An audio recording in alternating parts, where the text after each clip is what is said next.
오늘은 익숙함이 지나치면 신비가 사라진다. 익숙함의 함정. 부제는 익숙함의 함정입니다.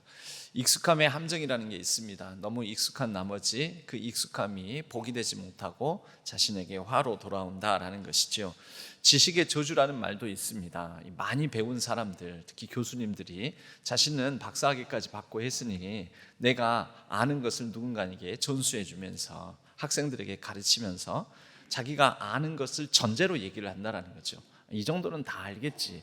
나에겐 상식이고 나에게는 너무 기초 지식이니까 이 정도는 다 알 것이라고 생각하고 그 다음 얘기 막 전문 용어를 많이 써가면서 얘기를 하면 전혀 하나도 못 알아듣게 된다라는 것이죠. 그래서 많이 배우면 많이 배울수록 다른 사람들과 더 넓게 깊게 소통을 잘할 수 있는 게 아니라 많이 배울수록 다른 사람들과 이 소통하는데 방해가 되고 장애가 된다라는 것이죠. 그런 현상을 보고 지식의 저주라고 합니다. 많이 배운다고 해서 잘 가르치는 것은 또 아니다라는 그런 뜻으로도 사용되기도 합니다. 바로 이것도 익숙함의 함정이라고 말할 수 있을 텐데요. 익숙한 것이 그것이 나에게 삶을 풍요롭게 또 삶을 다른 사람들과 더불어서 넉넉하게 살아가게 만드는 그런 선작용, 선순환으로 작용하지 못하고 부작용 또 악순환으로 작용하는 경우들도 있다라는 것입니다. 오늘 우리는 고향 땅을 방문하신 고향 나사렛 지역으로 들어가신 예수님께서 어떤 대우를 받는가 하는 모습을 보게 됩니다. 예수님께서 당하신 이 일이 익숙함의 함정, 익숙함이 지나친 것 아니겠습니까? 그래서 예수님을 못 받아들인 거죠. 심지어 배척하기까지 하고, 오늘 우리는 마태복음 13장을 읽었지만 이 동일한 사건의 기록이 마가복음 6장, 누가복음 4장에 나옵니다.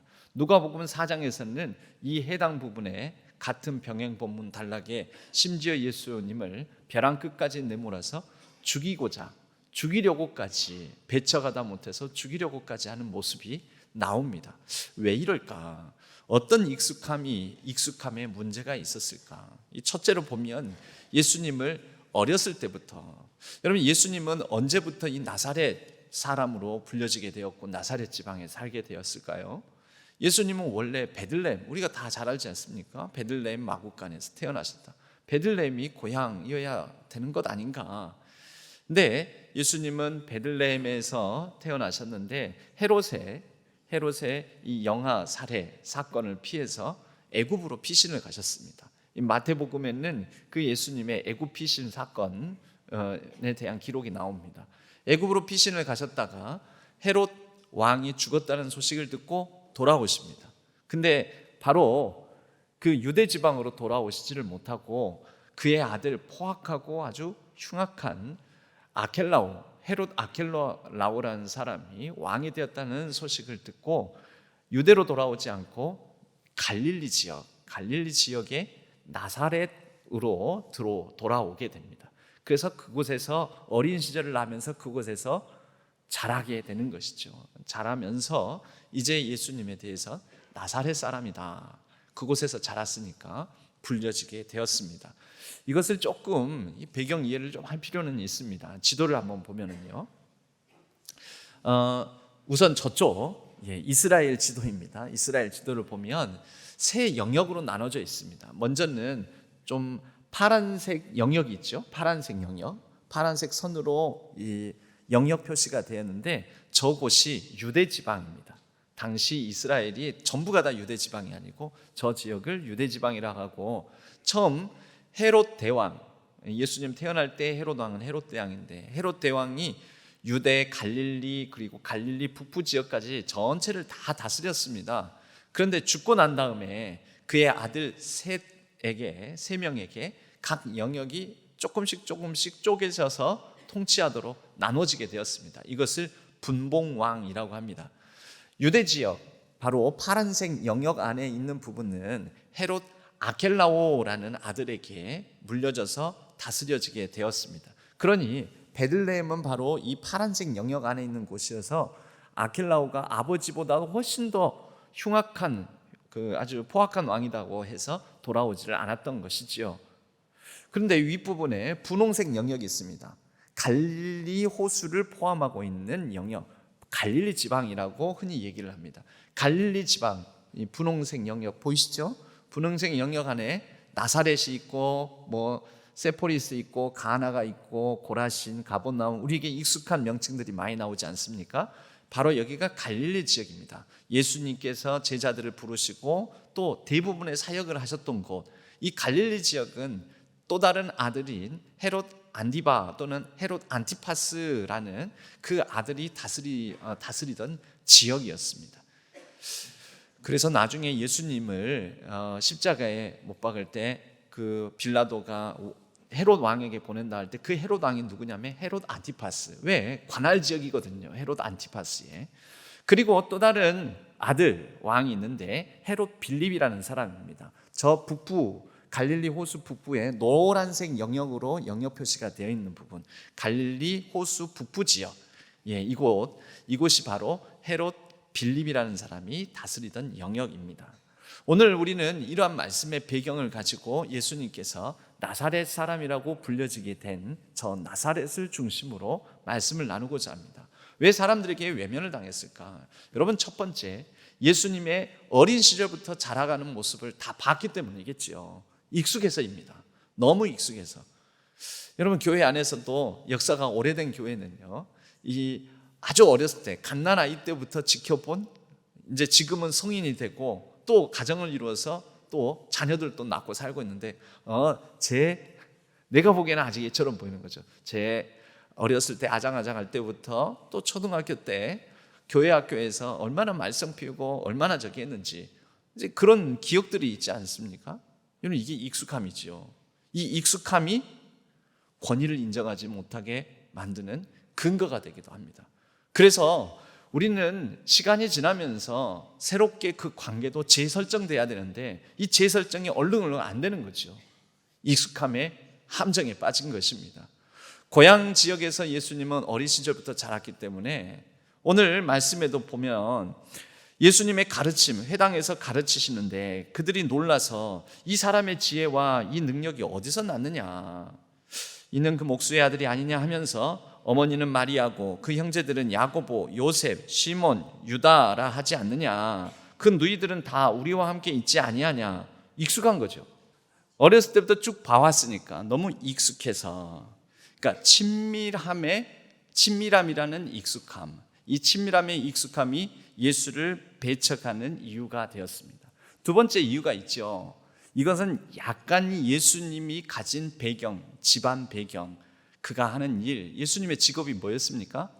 목수. 그래서 목수의 아들이자 목수인 예수님, 그 손으로 하는 일이 뭐예요? 못질하고 망치질하고 정으로 다듬고, 나무를 다듬는 게 목수이지만 이스라엘 지역에서는 목수가 돌도 다듬었습니다. 그러니까 돌 다듬고 나무 다듬고 못질하고 망치질하고 정과 목과 망치 등등을 다뤘던 육체 노동자, 이 육체 노동자에게서 무슨 선한 것이 나오겠냐라는 거죠. 이 사람에게서 무슨 능력이, 대단한 능력이 드러나겠느냐. 보면서도 예수님께서 하신 놀라운 치유의 이적들을 보면서도 예수님께서 안수하거나 아픈 자들을 만져주시고 이렇게 고쳐주시는 일들을 봤으면서도 아니 저건 목수의 아들 아니냐, 목수가 뭐 대단한 일을 한다고, 이런 마음으로 예수님을 온전히 믿지를 못했던 것입니다. 뭡니까?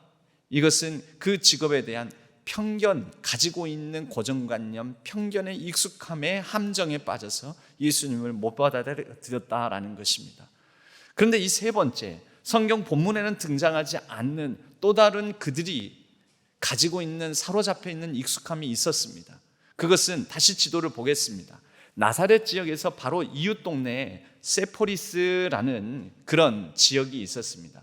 세포리스라는 이 지역은요, 나사렛에서 걸어서 어른 걸음으로 빨리 가면은 한 1시간에서 2시간 사이에, 1시간 반, 한 6에서 8km 정도 거리에 해당되는 지역인데요. 이 세포리스라는 곳에서 예수님께서 베들레헴에서 애굽으로 피신 갔다가 나사렛에 정착할 그 무렵에 굉장히 끔찍한 일이 있었습니다. 갈릴리의 유다라고 불리는 사람이 로마에 대항해서 항쟁하는 그런 반란을 일으키게 되었습니다. 로마가 이런 반란을 그대로 둘 리가 없지요. 아주 철저하게 짓밟아 버립니다. 그래서 이 세포리스라는 지역을 완전히 황무지처럼 만들어 버리고 세포리스라는 지역에 반란군 2,000명을 잡아다가 나무에 매달아 놓습니다. 우리나라도 예전에는 군문효수라고 해가지고 사람의 목을 잘라가지고 시장 저작거리다가 내다 걸어놓지 않습니까? 역적죄를 저지른 사람, 봐라, 역적질을 하면 이렇게 된다 하고 끔찍한 그런 광고, 선전 효과를 백성들에게 두려움을 주고자 하는 것이지요.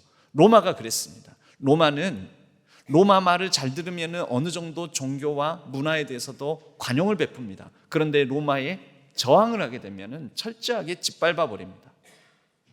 한두 명도 아니고 2,000명이나 되는 사람들이 세포리스 지역에 동시에 나무 장대 끝에 매달려 있는 모습은 세포리스, 갈릴리, 나사렛, 갈릴리 지역에 있는 사람들에게 어마어마한 두려움이라는 익숙함을 주었을 것입니다. 그런데 예수님께서 이 나사렛 지역으로 와서 자꾸 무슨 얘기를 하냐면 나라에 대한 얘기를 하는 거죠. 천국, 하나님 나라. 여러분, 이게 어떤 면에서는 위기감이 드는 거죠. 야, 이거 저 불온한데 저러다가 로마한테 밑보여가지고 우리 그나마 평정심을 찾고 나사렛에서 뭐 잘 살지는 못해도 순박하게 살아가는 우리도 저 세포리스 사람들처럼 장대에 매달리는 것 아닌가. 이 불온한 놈들. 그래서 이 예수라는 사람이 사람들을, 무리를 선동해서 갈릴리의 유다처럼 수십 년 전에 일어났던 사건처럼 바로 우리들도 로마로부터 밑보여서 처단당하는 것 아닌가, 이런 생각이 있었던 거죠. 왜요? 나사렛에 있는 이 좀 시골 동네에 살아가는 사람들에게는 그런 무서운 두려움이 있었던 것입니다.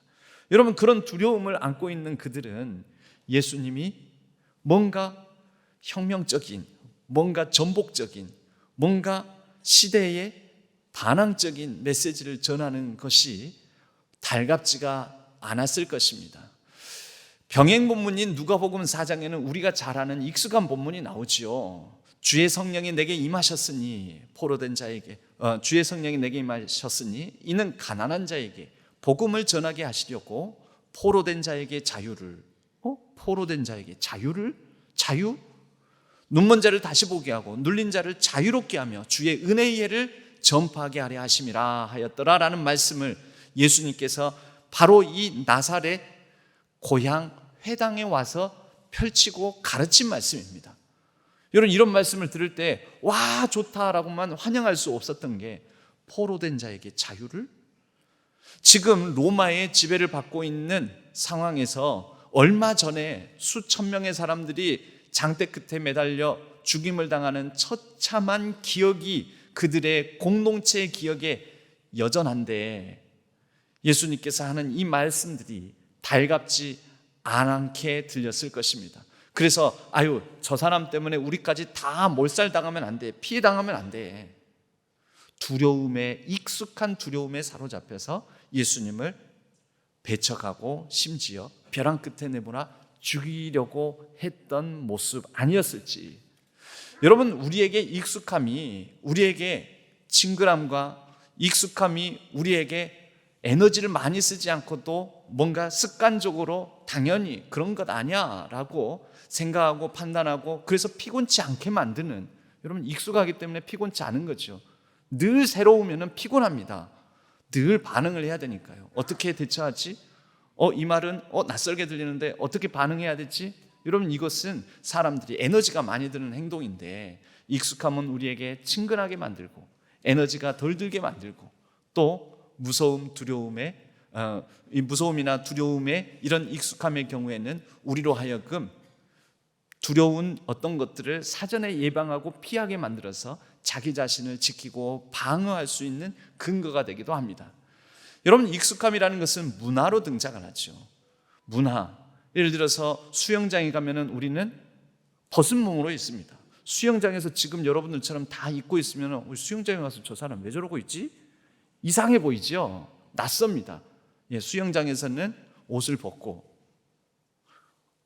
그날 다 벗는 건 아니고요. 옷을 벗고 수영을 하는 뭔가 근데 그 수영장에서 입고 있는 옷을 만약에 이런 교회 안에서 입고 있다면 얼마나 이상하겠습니까? 그러나 수영장에서는 벗는 문화, 이런 자리에서는 우리는 수영장 밖에서는 입고 있는 문화, 그게 익숙한 것이죠. 그런데 바로 이 익숙함이 이렇게 문화를 형성하기도 하는데, 바로 이러한 익숙함이 우리로 하여금 하나님의 신비를 발견 못하고 예수님을 영접하지 못하고 우리가 너무 익숙한 나머지 매해 돌아오는 고난주간 십자가 사건을 그냥 그렇게 익숙하게 힘도 노력도 들이지 않고 생각하고 지나치는 경우들도 많다라는 것입니다. 우리 예수님은 어떠실까요? 여러분, 이렇게 익숙함으로 예수님을, 친밀함이라는 익숙함, 어떤 목수의 아들로서 그 손으로 노동이나 하던 그 손으로 무슨 능력이 나타나겠느냐 하는 편견과 고정관념이라는 익숙함으로, 또 두려움이라는 익숙함으로 예수님을 대하는 이 사람들에 대해서 예수님도 능력을 행할 수 없었다라고까지 마가복음의 병행 본문에서는, 그곳에서는 권능을 행하실 수 없어서라고 표현하고 있습니다. 예수님의 말도 통하지가 않게 되고 예수님께서 행하시고자 하는 능력도 통하지가 않게 되고, 그래서 예수님께서 주로 하셨던 가르치시고 고치시고 하나님 나라를 전파하셨던 이 일들이 나사렛 지역에서는 제대로 이루어지지 않게 되었다라는 것입니다. 그러니 포로된 자에게 자유를, 눈먼 자를 다시 보게 하고 눌린 자를 자유롭게 하는 이 하나님 나라의 역사가 이곳에서는 일어나지 않게 되었으니 참 안타까운 일이 아닐 수 없습니다. 그런데 예수님도 이런 익숙함으로 사람을 대하시고 우리 온 세계를 대하시고 그러셨을까요? 여러분, 예수님은 익숙함으로 각 사람을 대하지 않으셨습니다. 유대인들은 세금을 걷는 세리들을 아주 로마의 앞잡이로서 나쁜 놈이라는 인식을 가지고 있었습니다. 이건 익숙한 그들의 생각이었습니다. 대표적으로 삭개오, 사람들은 삭개오를 외면했었죠. 그런데 예수님은 삭개오의 집에 머무십니다. 찾아가십니다. 그리고 삭개오를 아브라함의 자손이다, 그도 아브라함의 자손이다 라고 여겨주시고 말씀하십니다. 아브라함의 자손이라 하면 동족 유대인으로 받아들여 주신다라는 것입니다. 유대인들은요, 그는 악행을 일삼는, 세금을 탈취하고 로마의 앞잡이가 되는 저런 인간이 우리 유대인의 범주에 들어올 수 없다라는 익숙한 생각을 가지고 있었는데, 예수님은 그 익숙한 유대인들의 편견을 넘어서서 삭개오를 하나님의 자녀로 보셨다라는 거죠. 사람들이 가늠한 여인을 끌고 옵니다. 유대인들의 익숙함은 무엇입니까? 그들에게 익숙한 모세의 율법에 따르자면 이러한 여인은 돌로 쳐 죽이라고 했는데 어떻게 할까요? 그들의 익숙함이죠. 그런데 예수님은 그 가늠한 여인조차도 죄 없는 자부터 먼저 돌로 치라라는 말씀 한마디로 그 여인 안에 있는 하나님의 신비를 드러내 주셨습니다. 그 여인은 이미 끌려온 그 순간부터 예수님께서 죄인으로 보시는 것이 아니라 하나님의 딸로 보셨다라는 것이죠. 고기를 잡으며 평생 고기 잡다가 죽을 운명인 갈릴리 어부들을 예수님은 부르십니다. 그들 안에서 뭘 보셨을까요? 익숙한 고기 잡이 하다가 익숙하게 그렇게 죽는 게 갈릴리 어부들의 익숙한 삶이었습니다. 그런데 그들의 삶에 예수님은 하나님 나라의 섭리와 신비를 안겨주십니다. 고기를 익숙하게 잡아왔거니와 이제부터는 나를 따르라. 내가 너로 사람을 인도하는, 사람을 잡는, 사람을 구원하는 어부가 되게 하리라. 여러분, 이게 예수님께서 각 사람 안에 있는 익숙함을 넘어선 그 안에 깃든 하나님의 역사하심의 신비를 드러내는 것 아니겠습니까? 나다나엘이라는 사람이 있었습니다. 그는 한편으로는 소심하고 새님 같은 사람이었습니다. 예수님은 그 나다나엘을 향하여서 너가 나무 아래에 있을 때 내가 보았다. 너는 거짓이었고 참 사람이다. 거짓이 없는 참 사람이다 라고 그 안에 하나님께서 그 사람을 만드신 바를 드러내 주셨습니다. 야고보와 요한은 그 어머니도 치맛바람이 심해서 예수님께서 어떤 권자에 앉으실 때 좌편에 우편에 높은 자리에 앉혀주십시오. 굉장히 다혈질이고 그리고 굉장히 뽐내기를 좋아하고 굉장히 앞서기를 좋아하고 누군가를 이기기를 좋아하는 이 야고보와 요한을 예수님은 우레의 아들 보아너게라는 말로 이 야고보와 요한을 지칭해 주셨습니다. 시몬이라는 바요나 요나의 아들, 바는 아들이란 뜻입니다. 요나의 아들 시몬이라는 어부에 대해서는 그의 신앙 고백을 들으시고 네 안에 하나님 나라가 있다, 그 열쇠를 가진 자다 하면서 믿음의 반석이라는 의미를 가진 베드로 페트라라는 별명으로 그를 불러주셨습니다. 그 예수님이 저와 여러분을 익숙하게 보실까요? 그저 그런 사람이야 너는. 우리를 그저 그런 인생으로 보실까요? 아니요. 친밀하다고 익숙하다고 또는 어떤 세상 사람들이 나에게 우리에게 갖는 익숙함으로 우리를 불러주시지 않습니다. 우리 안에 깃든 하나님의 신비를 밝히 보시고 그것을 가르쳐 주시고 우리도 인식할 수 있도록 들려주십니다. 그냥 그저 그러한 우리 인생 가운데 오셔서 그분은 우리를 그의 지으신 바라, 그가 만드신 바라라고 포이에마 만드신 바를 헬라어로 포이에마라고 합니다. 포이에마라고 불려주신다라는 거죠. 하나님 나라에서는 모두가 다 쓸 데가 있다. 하나님 나라의 신비를 우리에게 전해주시는 분이라는 것입니다. 에베소서 2장 10절에 우리는 그가 만드신 바라 그리스도 예수 안에서 선한 일을 위하여 지으심을 받은 자니 이 일은 하나님이 전에 예비하사 우리로 그 가운데서 행하게 하려 하심이니라. 우리는 그가 만드신 바라. 여러분, 우리는 그깟 종이 쪼가리로 우리를 만드시지 않았습니다. 여러분, 이 포이에마라는 단어에서 영어의 포임, 시라는 말이 나왔습니다. 하나님은 우리를 시로 보신다라는 거죠. 작품으로 보신다라는 거죠. 시라는 게 무엇입니까? 익숙함 그대로 놓고는 시가 쓰여지지 않습니다. 익숙한 것을 새로운 눈으로, 시선으로, 관점으로, 그래서 그냥 흔하게 피고 지고 많은 꽃을 보고 시인들은 특별한 언어로 그 꽃이 피고 짐을 통하여 우리에게 신비한 언어의 마술을 빚어냅니다. 하나님께서 우리를 시로 지으신다라는 거죠. 마태복음 13장은 하나님 나라 비유장, 천국 비유장이라는 별명이 붙어있는 장입니다. 우리가 읽은 13장 54절 이전까지 씨 뿌리는 비유, 겨자씨 비유, 천국은 이와 같으니 하면서 여러 가지 하나님 나라에 관한 비유가 담겨져 있습니다. 하나님 나라를 왜 비유로 말씀하셨을까요? 비유는 일상적인, 흔한, 그래서 우리가 너무 일상적이고 익숙함으로 말미암아 전혀 신비감을 느낄 수 없는 그런 존재에 예수님께서 비유의 표현으로, 비유의 말씀으로 생명력을 불어넣으시고 그 가운데에서 하나님 나라의 신비를 드러내시는 거죠. 그게 하나님 나라 비유, 천국 비유의 말씀들인 것입니다. 그리고 그 말씀들을 우리 안에 품으면, 내가 내 안에, 내 말이 너희 안에 거하면 너희가 무엇이든지 구하라 그리하면 이루리라 라고 요한복음 15장 7절에서 말씀하셨습니다.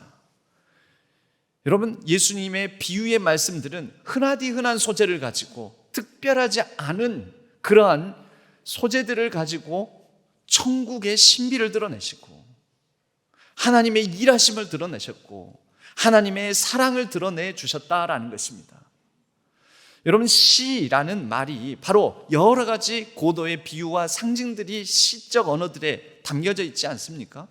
그런데 시라는 한자는 보면 말씀 언자 변에 절사, 절을 뜻하는 사자가 결합되어서 시가 나왔습니다.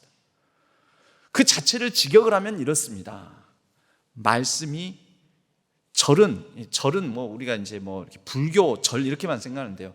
우리가 이 절 사자가 들어가는 건 예전에는요 교회당도 사자로 불렸습니다. 그러니까 뭔가 특별하게 구별된 곳, 거룩한 곳, 경건한 곳, 그곳을 절사라는 한문을 쓰는 것이지요. 그러면 언어가 특별히 구별되어 경건하고 거룩하게 언어가 말씀 언자가 특별하고 거룩하고 경건하게 모여져 있는 것, 그게 시라는 것이죠. 여러분, 하나님의 말씀이 우리가 익숙함으로 받아들이면 특별하지 않습니다만은 하나님의 말씀, 주님의 십자가, 주님의 복음, 예수 그리스도의 또 30년, 40년째, 50년째 맞이하게 될 이 고난 주간이 내 안에, 내 영혼에, 내 심령에 그렇게 시처럼 아로새겨질 때 우리는 일상적이고 종이 쪼가리와 같은 우리의 인생에 놀라운 생명의 찬란한 신비를 경험하고 맛볼 수 있다라는 것이지요. 주님께서 그래서 말씀하십니다. 요한복음 8장 37절, 원래 8장 32절에서는 진리라 할지니 진리가 너희를 자유롭게 하리라, 그 말씀 위에 논쟁을 벌이십니다. 그런 가운데 37절 말씀에서 보면 그러나 내 말이 너희 안에 있을 곳이 없으므로 나를 죽이려 하는도다 라는 말씀을 하십니다. 여러분, 예수님께서 하신 포로된 자에게 자유를, 눈먼 자를 다시 보게 하고 눌린 자를 자유롭게 고치시는 이 놀라운 하나님 나라의 신비의 말씀이 거하지 않으므로 이 고향 사람들은 예수님을 배척하였습니다. 우리는 어떻습니까? 주님의 말씀이 우리 안에 거하는, 그리하여 주님께서 나를 바라보시는 흔하디 흔한 종이 쪼가리로 보시는 것이 아니라 나를 놀라운 존재로 삭개오에게 아브라함의 자손이라고 말씀하시는 그 놀라운 신비의 언어가 우리 안에, 우리의 심령 안에 깃들어 있습니까? 시몬을 어부로 살다가 어부로 고기나 잡다 죽을 갈릴리의 어부를 너는 천국의 열쇠를 지닌 믿음의 반석이다 베드로라고 불러주신 그 주님의 시적 언어가 우리 안에 담겨져 있습니까? 이번 고난주간이 흔하디 흔한 익숙하게 우리가 여겨졌던 십자가를 우리의 심령에, 우리의 마음에 생명의 신비로, 하나님 나라의 신비로 우리의 마음 영혼 속에 그 시적 언어로 온전히 품어지고 아로새겨지는 귀하고 복된 신비의 한 주간, 신비의 시간 되기를 바랍니다. 여러분, 우리는 바로 그 말이 우리 안에 거하게 될 때, 그래서 익숙한 우리의 일상, 익숙한 십자가, 그냥 흔하디 흔한 우리의 일상의 매 삶에 예수 그리스도를 어떻게 품느냐, 그분을 어떻게 발견하느냐, 그 십자가를 어떻게 묵상하느냐에 따라서 하나님 나라의 신비가 깃드는 시간들로, 우리의 인생들로 쓰여질 줄로 믿습니다. 여러분, 예수님께서 고향 땅에서 배척을 받으셨습니다. 이 부분을 보면 우리가 익숙하게 하는 그 노래가 생각이 됩니다. 내 속엔 내가 너무도 많아서 당신의 쉴 곳 없네. 내 속엔 헛된 바람들로 당신의 쉴 곳 머물 곳 없네던가, 아무튼 쉴 곳 없네. 이 그 가시나무라는 바람만 불면 그 가시나무가 막 흔들려서 울어서 그 가시나무에 앉아서 잠시 쉬려고 하는 새들도 가시에 찔려서 놀래서 날아가 버리는, 여러분, 그런 가사를 가지고 있습니다.